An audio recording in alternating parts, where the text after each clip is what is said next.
Welcome to Voices of Homelessness. I'm your host, Donald Whitehead. I am the Executive Director of the National Coalition for the Homeless.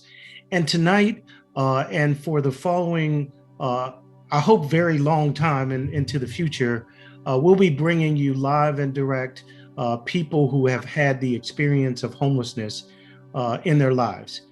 These are not your typical homeless individuals. They're not the people you see on the ads. They're not the people you see on 5-minute videos. They're people who have overcome homelessness, who are valuable members of society, and who are to be applauded for the work they do in the community and the work they do with themselves and how they've been able to go through this very tragic and unfortunate experience, and again, be valuable members of society. It is our hope that by seeing the real live faces and voices of homeless people in our community, that it'll change your mind about solving a problem that should not exist in the richest country in the history of the world. So tonight, in our inaugural show, we first of all want to thank our team. We want to thank you, the listener, for joining us. And we hope that you'll hear tonight something that makes you want to get involved in some way by volunteering, by educating, by being a person who provides support for some of our work. And I also want to let you know that very, very soon, we're going to end homelessness. We're starting very soon a campaign to do just that. More about that later. But I want to introduce our guest tonight. Tonight we have Mr. David Mizell. David is one of the most incredible singers, playwrights, and producers that the country has ever brought to you. David has produced plays all over the Cincinnati area. I know he's hoping to take that on the road. But at one time, David experienced homelessness, and he'll tell you about that. We also have Joel Segal. Joel is the former legislative director for the late John Conyers, has been a part of some of the most important legislation from progressives in America. He's also a board member with the National Coalition for the Homeless. Joel, David, I want to thank you guys for being here tonight. Thank you. Honored to be here. So if each of you could just tell me a little bit about, what got you to the point where you needed some help, and what it was like, and what are the things that helped you get through it. If you could talk through those things, and both of you one at a time, if you could do that. Why don't we start with you, David? Well, first of all, thank you very much for having me. I'm very honored to be here. My story kind of starts off as being a participant in some drug activity, and you are at a point in your life where you think you are so strong, and before I knew it, I had become a victim of crack cocaine, and from there it was all down, and a lot of praying, but I had to come to the conclusion that I needed help. My mind was out of alignment. My spirit was out of alignment, and I had to realign myself. And that's where Mom and Dad, they always brought me up in the church. And so, as the Bible says, raise a child up in the way he should go, and when he get old, he'll come back to it. So, when I got sick and tired of being sick and tired, I knew what to do, and that was to humble myself and to reach out, to the Lord for help, and He did, and I'm very grateful. And Dave, I know that you are, your voice, people would be amazed to hear your voice. We might even ask you to do a bar or two for us tonight, because I know that you're one of the best singers that really has ever been produced in the Cincinnati area. And you had a lot of success with your singing. You were attached to some really, really famous people before you went through your struggles. Tell us a little bit about that and how, maybe that contributed, or did that have anything to do with kind of how things turned out? God sends you who you need, who has what you need. And that really started with you. I remember my little apartment, they broke in, stole all my music and keyboards, and you directed me to Cincinnati Black Theater Company, and that was the start of being in theater, And then one day on the bus, I met a gentleman by the name of Carlos Green, and they were looking for a lead singer, and I auditioned, and they liked me, and I went on to be the lead singer of that group, which eventually became The Deal, and just kept going. But it's always been you. I know we weren't going to focus too much on you, but if I tell the truth about it, and started on Reading Road, and a little small vineyard where you were doing programs such as this, trying to make a difference in the city. And then I started writing plays, and then I got a call one day and to fill in with one of the OJs with the group, the OJs. And from there, it's been, God has just opened up doors. Sometimes, we are the ones who are in the way. And when we sit still and let God take over, He'll open doors, unbelievable doors. And here recently, I was called out of nowhere to go to outside of Columbus to do praise and worship. And it was just, and I stayed at a preacher's house, he had bought a new home, and with him and his wife, and it turned out to be a blessing. And it was kind of funny. They had a microphone on the floor, and it was like, well, David, where do you want to sing from? I'm not going to be choicy. So I said, well, it was on the floor. And I said, well, this is fine. And Donald, she blew my mind. The pastor said, no, we want you on the stage because this is going across the United States of America. Wow. So, wow. It's just, no matter what you're going through, if you just trust God, and sometimes you have to wait. You gotta wait, you know what I mean? God doesn't want us to fail. And we want things right away sometimes, you know what I mean? And sometimes, although the child wants to drive, but you can't give him the keys at 9. He's not ready. Right. And I had to realize I wasn't ready. But as time went on, and setting up under great people like yourself and some very great pastors who groomed me and polished me up a little more. And I'm still in the process, but I'm going forward instead of backwards.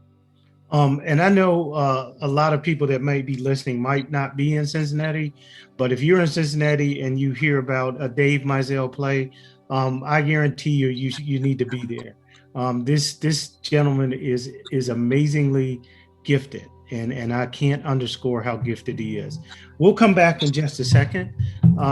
Joel, we want to jump into your story a little bit, Joel. Joel, I had to pick like the two people that I'm inspired by. Maybe I've had, some connection with them. But David and Joel, I have, these are my brothers. They're not guests on the show. They're guests tonight, but they're brothers in my life. And I wanted to, when I did this first show, I really wanted to have people hear, just how far people can go. Joel, tell us a little bit about your situation. Sure, Donald, you are my brother. I love you. And your leadership on ending homelessness is just so important. And this show is so important because often people who were formerly homeless, like myself, and I could have been homeless, for a much longer time. I'll talk about that in a second. But I do want to say to Brother David, I'm a professional musician as well. Okay. And I am a funk bass player. I played professionally for many years. Just came out with a CD. But the fact that you're from Ohio, I'm really deep into a group called Slave, and Right. right, Yeah, and they were I think that was Dayton, and Bootsy Collins, of course, and the Ohio players. I grew up on all that. That's one of the reasons why I became a bass player. A guy named Mark Adams who played for Slave. But my story is, Donald, I grew up middle class, went to UNC Law School, went to college there. I graduated. I moved to Washington, D.C. I got very lucky, and I got hired by the Chinese Democracy Movement right after Tiananmen Square to be their international director at age 30. Then I got hired by George McGovern, who ran for president, Senator McGovern, to be his senior legislative, aide when he was no longer in office. I was born with some medical conditions that were life-threatening. One's called sleep apnea. And I had major surgery for the condition, which was life-threatening at the time. And I tried to go back to work, but my legs would not move. And I tried for 2 weeks to get on the bus, but I was incapacitated. And during that time period, I could not pay my rent, and I became evicted. I came home, all my stuff was out on the street. I couldn't believe it, So I called my mother. I said, Mom, I'm homeless. I had major surgery. I'm not well. I need to come home. And at that time, she was having very serious marital problems. She just said, this is not a good time to come home. And I didn't want to go home anyway. I wanted to make it in DC. So I stayed the first night. I stayed in a building, an office building, slept on a very hard cement floor with a rug. I don't know if anyone has ever tried to do that, but it's kind of hard to sleep. Then for about 8 months, I slept at different colleagues from graduate school, people from Congress. And I remember I cried every day. I couldn't believe I was going through it. That was the first time. Second time, I had to go to Atlanta, Georgia to get free medical treatment because I grew up uninsured. I was homeless there, I guess, for about 8 months. And I guess then, this lasted, I think, for almost 3 years.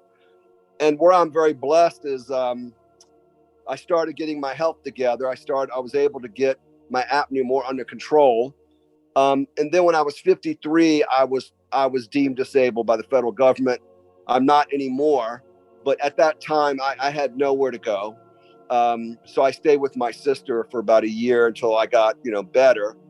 And it was hard for me to talk about for years because I used to cry. I don't cry anymore. I just organize. And I did run homeless shelters for many years, as you know. And I even stayed in my own shelter, which was a transitional housing and jobs program. I didn't want anybody to see me. I was disabled again. I stayed in my office, slept on the couch. And I also stayed in situations which were very dangerous. I stayed in Anacostia. I heard gunfire. But, where I'm lucky is I had people who helped me out. But, last 30 years, I've been working to try to end homelessness. Every day, I get calls from people who are homeless in Charlotte. I try to help them get into a hotel, apartments. And I'm not going to, until it's ended, I'm going to keep organizing with you and Brother David. I heard David's name, by the way, for many years. And I used to love the Deal because I play a Music Man bass and the Deal played a Music Man Stingray, whoever played the bass. So I really love the Deal, Body Talk, I believe was the song. Right. Yep. Absolutely right. Mm-hmm.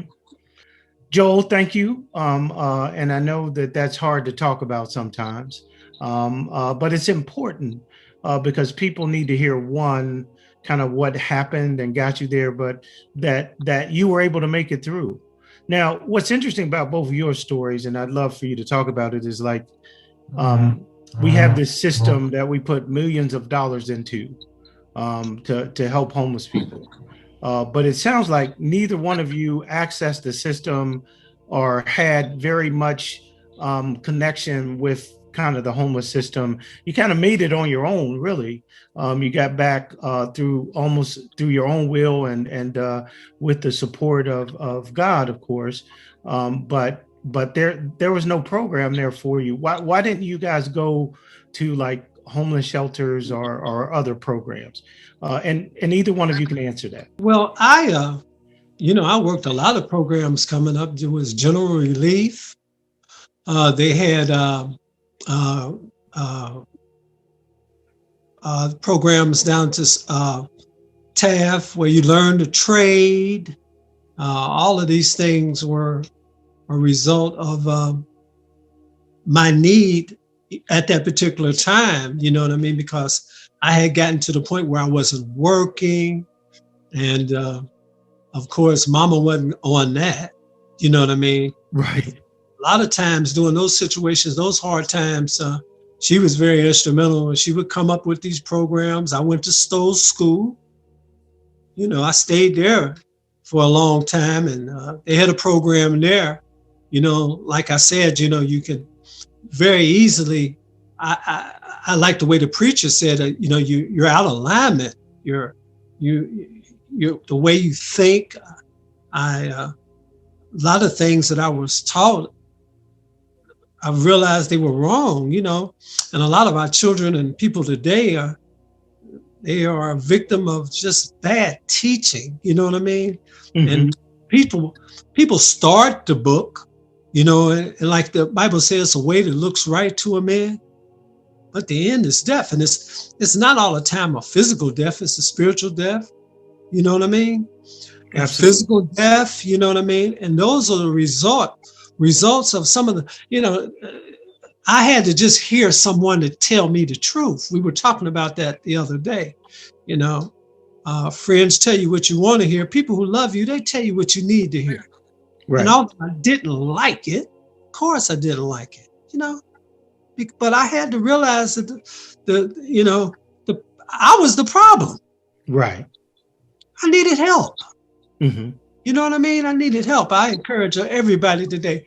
And don't take on the world by yourself. You need someone to talk to. And do you think, like, from the people that do that for a living, like the Drop-In Center or the Talbert House, or some of the programs in Cincinnati, was that easily available to you, or was the church the only place you could find your way out? The church was my choice. Mm-hmm. All of the other options were there as well. But see, I had this strong belief in God from a child. I was listening to your story, Joel's, and this thing's about me. When I was born, I'm an adopted child. See, I was an adopted child, and that was part of the testimony I told the other day. And I said I prayed for my mother, my real mother, at times, because I don't want her to think I'm mad at her or anything. And people say to me, well, how can you pray for her? And she didn't want you, she gave you away.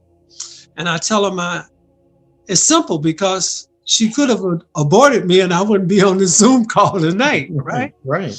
So, and then I was in the hospital for 2 years as a child. Those are things that I don't really share a lot, but I really would, if I shared it, I would share it on your program with you. And I stayed there for 2 years. I started public high school when I was 8 years old. You know what I mean? Right. So, I've toughed it out, and I guess, I had a whole lot of reasons to give up and quit, but I have just continued to press on. But those programs were available. And to tell you the truth, I thought I was too good for it. I was embarrassed to go. Right. You know what I mean? Right. I didn't want to go. I didn't want nobody, just as Joel said, he hid himself. Right. We don't want nobody to see us, because, some, like the bishop says, I was where I was, a sad result of all the bad choices I made. You know what I mean? I think that's common. I think people don't go to a shelter or a program because, pride. You don't want other people to see you there. I can identify with that. You tough it out because that's a lot better than, somebody seeing you there, or you being there yourself is about what you feel inside yourself too. Joel, we're going to go to you. So were programs available to you? It sounds like you did a lot of your stuff on your own also. You went to different offices and stuff like that, but you never went to, like, DC has the biggest shelter in the country. CCMV has 1,300 people in it sometimes. So why not CCMV? Why did you choose to kind of go from place to place in offices? Why that instead of the system? Because I want to really help people understand, like, why we don't get a real number of the people that are suffering because they don't get into the system. So the numbers that we use to talk about how many people are homeless in this country are really underestimated, because there's so many people that are hidden. And they're hidden because, pride is one of them, but there's so many other issues. But Joe, tell me, I don't want to guess what you're going to say, but why didn't you go to one of those programs? The Isley brothers said it great. It's the pride. It's the pride. And I had worked for the Child Welfare League on the Homeless Children's March that Mitch Snyder did, and Housing Now. So it was a combination of pride and fear. I was scared to go to that shelter. A lot of homeless people who I work with tell me the same thing, that they're scared of going to shelters. I ran them. I ran emergency shelters for a long time, and they could be scary, even if they're being administered by good people. And then, be honest with you, I had what's called white privilege. I had the privilege of knowing people from law school and graduate school and college that, like, for example, a lot of African-American men and women, they don't have that privilege. And so I had privilege, and there was something in me that said, okay, this is temporary. It's not going to last that long. I was wrong, because it lasted for a year. And so I stayed in basements. I stayed on couches. And, eventually I called my mother. I was crying, and I just said, look, I got to come home. I can't deal with this anymore. I'm homeless for almost a year. And she said, okay, come home. And I got to stay with my mother. So I was very, very, blessed. And let's say there had been some kind of housing for people like me who had serious, health issues, then, I could have gone there and at least recuperated or thought through what I was going through. But that's my story. David's right. It was God. Every time I became homeless, 3 times, each time I just got lucky. There could have been 2 different times in my life where I became physically disabled, where I God knows where I could have, ended up. I'm just a very, very fortunate person that I had family members, and because I was in Congress for 13 years. Then when I was deemed disabled, before I left Congress, if my sister hadn't taken me in, I don't know what would have happened to me. I moved to Charlotte. That gave me the opportunity to go to some good doctors. They saved my life, and here I am talking to you. And I want to kind of look to what are the solutions. I mean, you talked about kind of your individual journeys, but like, you see other people that are homeless. I know, Dave, you may see people, I know you do, sometimes your plays at music hall, so you'll go past some of the people in Over the Rhine. Joel, I know you do, you go into the encampments all the time. Yes. There's a lot of programs out there that kind of lump everybody together. But both of your stories are alike, but they're very different. And so, like, what do you think would be like the kind of thing that would be most helpful? What would have been most helpful for you if you could have like stopped, kind of the worst part of your homelessness at before it got to the worst part? Who or what kind of things could have helped you through that? So if people are out there listening, we want to point towards, what can help. And we could talk about, the programs with the acronyms and all those things, but I really want this program to guide us in a way that I talk to real people who've had the experience, and you guys help me figure out how we end this thing once and for all. So what do you guys think about as solutions? We'll start with you, Joel. What do you think is something we could do that would really be effective? There has to be a national grassroots movement like what Martin Luther King led in the 60s, what I was one of the leaders of with John Conyers, the universal healthcare movement that passed the Affordable Care Act. We need a movement, Donald, that can get a bill passed in Congress that'll provide cities and towns with billions of dollars to build affordable housing for everybody who needs it, even if you don't have a penny. If I had that opportunity, I would have been fine.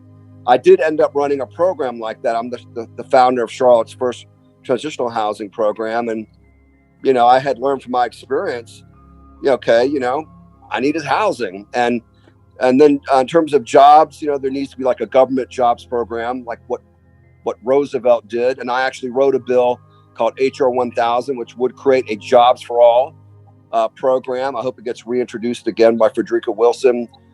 Drug and alcohol treatment programs were horrible for years. I remember I would take the men from the homeless shelters and they would sit on a cement floor with a bunch of cigarettes on the floor, which is no way to treat someone with an addiction. Addiction is a disease. It's a disease. A lot of people don't understand that. So people come out of jail, they don't have a place to live. They should have housing. You come out of the hospital, they should have housing. You age out of foster care, they should have housing. But the federal government is going to have to get involved in the funding of housing instead of cutting the HUD budget. So that's what I think needs to happen. Okay. How about you, David? I agree 100% with Joel. And a lot of things that I do now are scripturally based. The Bible says the poor will be with you always. There's no getting out of that. And some of the solutions that you guys are coming up with are very, very important. But as Marvin Gaye said, who really cares? Sometimes, when people get to the point where they don't think nobody cares, and especially the people who are in position to care, and they see how they seem to be more attended with helping the rich than they are with the poor. We need a lot more programs, and we need a lot more compassion. I wrote in my diary the other day, and I really mean this. I really don't like people who are not merciful. Who are not merciful. I needed mercy. You know what I mean? I needed mercy, and not somebody just to cage me up or to put me in some. I need somebody like you, Donald, who cares. See, we know when people are pulling the wool over our eyes. We know when people are just doing it for a paycheck. You know what I mean? But what I needed was somebody who cared. You know what I mean? Not somebody to kick me when I was down. I needed somebody to help me get up.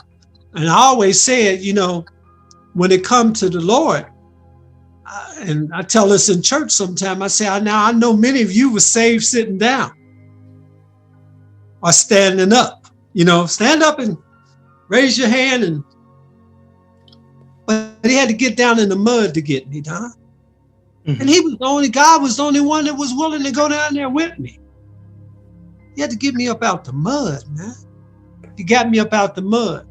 And when he did that, I said, well, you know what? when you live your life by the principles of God, there are only rewards. But when you live your life by the principles of the world, there are only consequences. I believe that one of the biggest things is when they took God out of school. Those 10 commandments are probably the most character building qualities you could ever have. So what do we expect? You know what I mean? Mm-hmm. Other than just total chaos. And that's why I tell stories on stage and I write songs to encourage so people can see themselves. Sometimes we don't see. We can see everybody but ourselves. You know what I mean? You know, and it's almost what Kennedy say, not what you can do for, you know, what can you do? What part can you play? You know what I mean? To help somebody, to encourage somebody. It's the process. I've learned to love it. I didn't like it. I don't like you said, me and Joel, we have two different testimonies of our journey. But guess what? I wouldn't trade it for nothing in the world. Exactly. I had to learn how to love the process. And, you know, I think, you know, you make an important point. I think people who God has blessed with talent, you know, whatever that talent may be, and talent is in the eye of the beholder.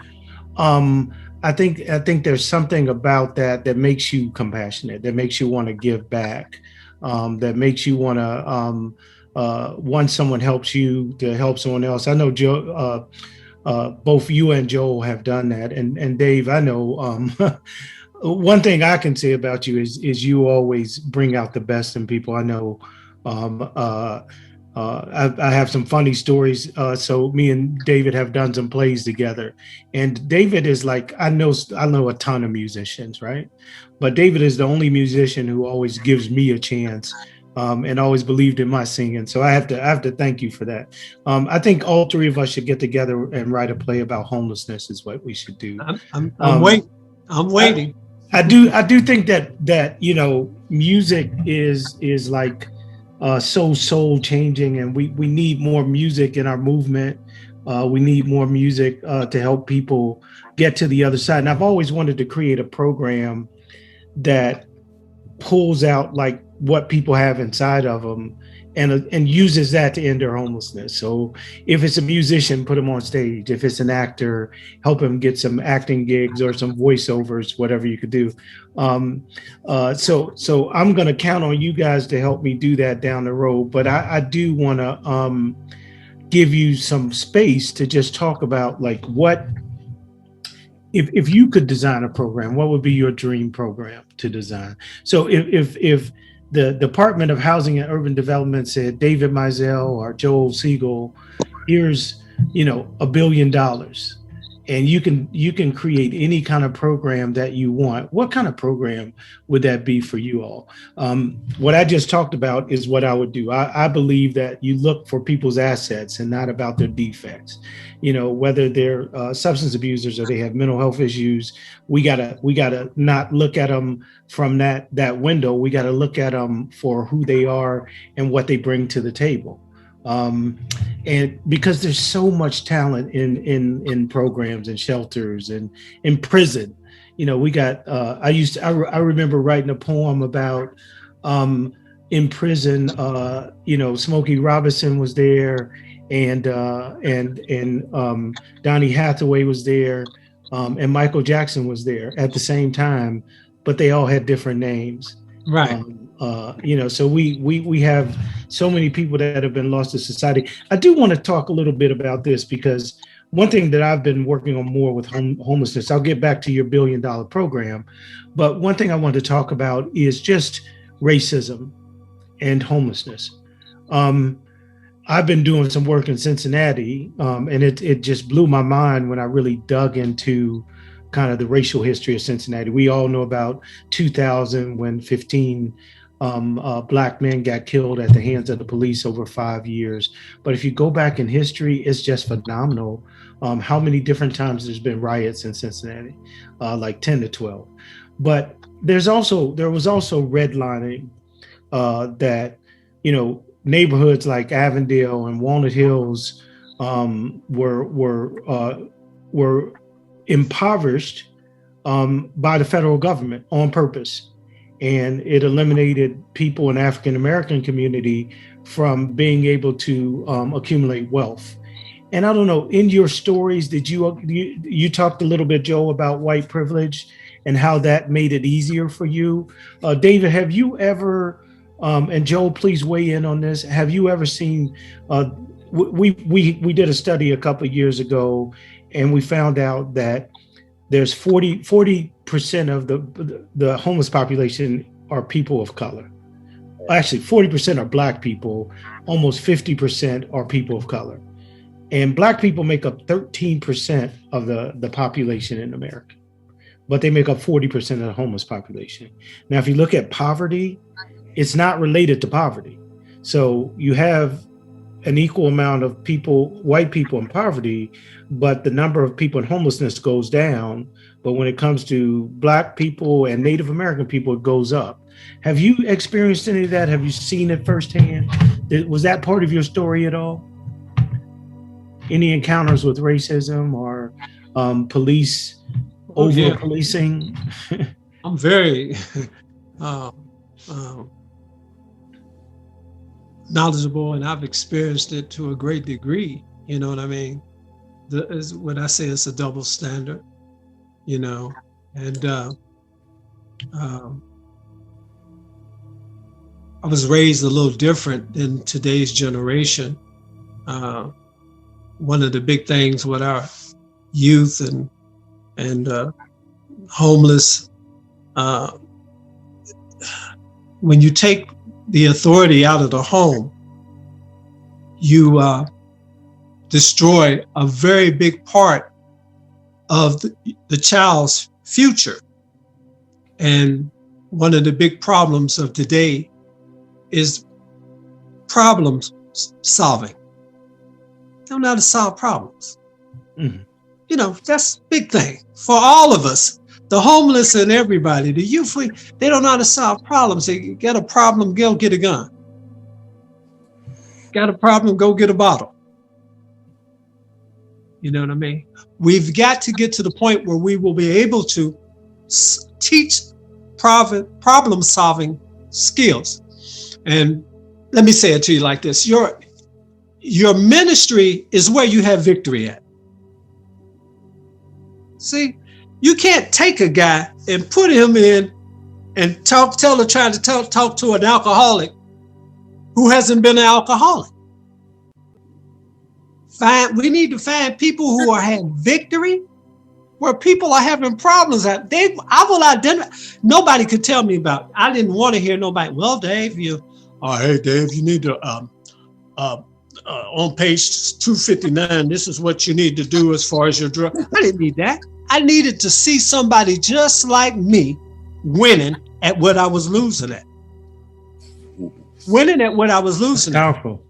You know, so if I had, and I may be jumping the gun a little bit, but if I had was able to start a program, everybody would be in my program to cover every problem in society or within that community who's had victory at what people are failing at.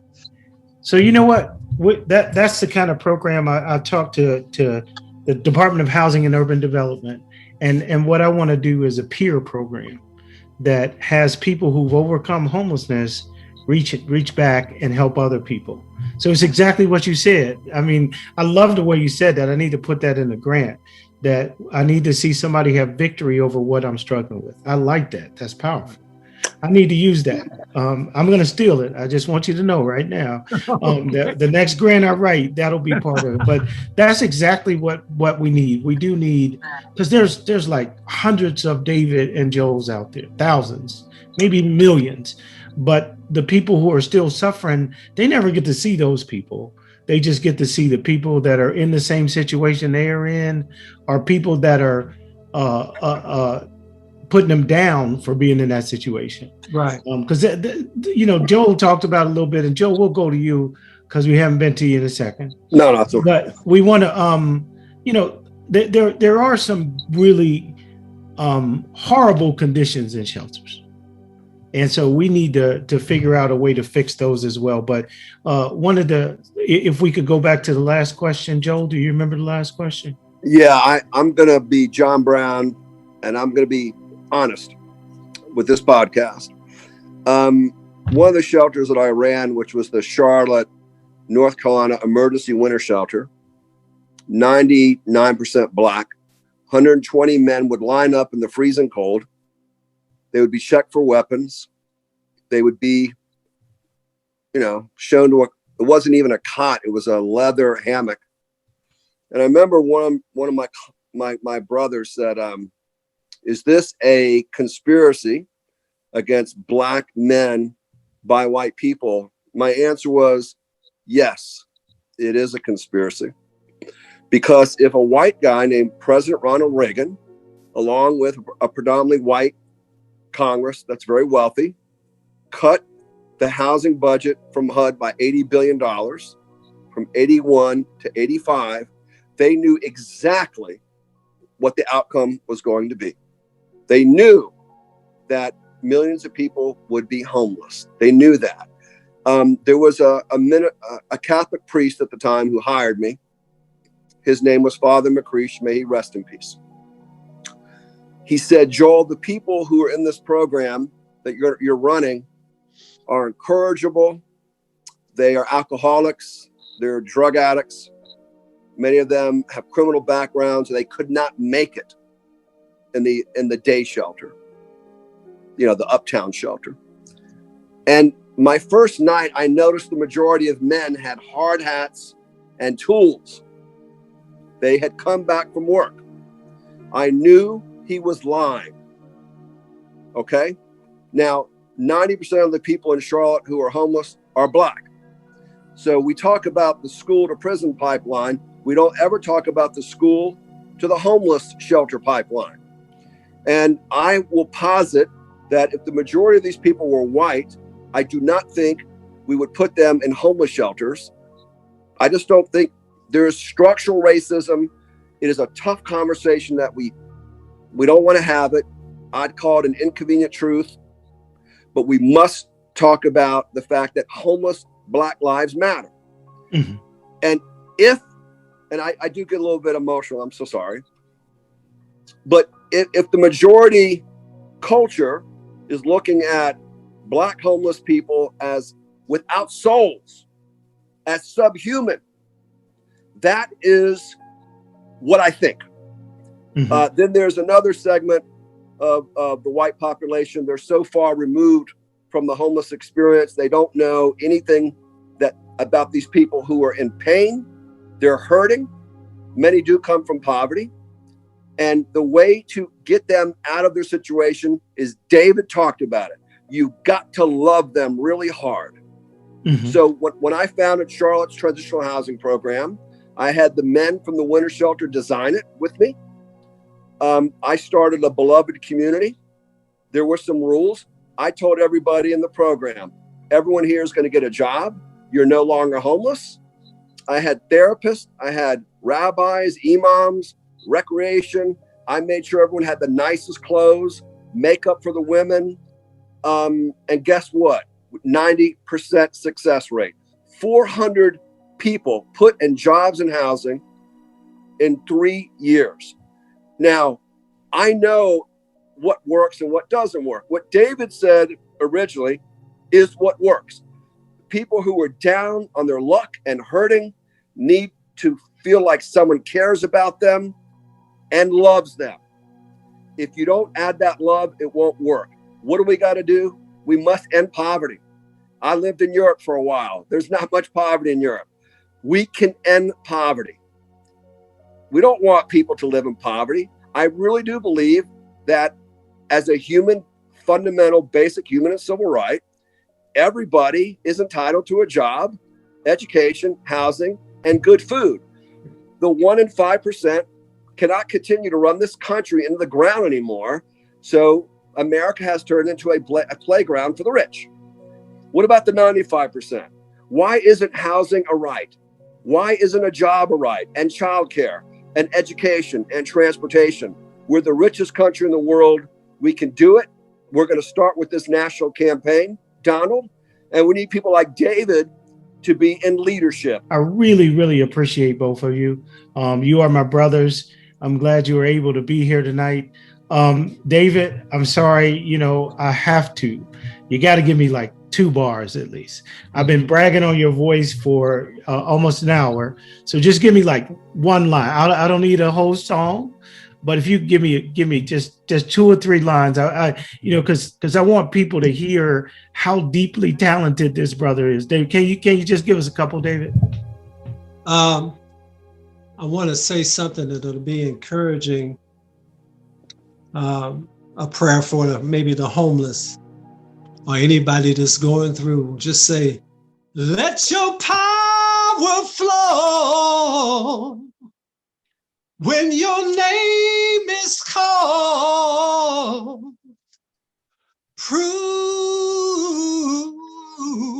the doubters wrong, 'cause you're still mighty and strong. So fight this battle for me. Help my unbelief, so I can tell all my friends that Donald, Joe, and David has won again. See what I mean? Wow. So I just want people to know out there that this is a real show. It's the Voices of Homelessness. And when I tell you that there's some really, really wonderfully gifted and talented people out there who've had to deal with the struggle of homelessness, but have overcome. And I love what David said again. People need to see a victory in something they're struggling with. And you just saw a victory. If you are struggling with whatever, but you have that gift inside of you, you want to get out, you just heard it being expressed just a little bit, but just an amazing voice. Joel Segal, amazing talent. One of the best organizers in this country, helped pass all kinds of legislation. But these are people that when someone says homeless, you don't see them. You don't see this face. You don't hear these voices. What you see is somebody who is helpless and hopeless. But the people that we have on this show are not helpless and hopeless at all. They are people who really, really can change the world. And you can help us as well.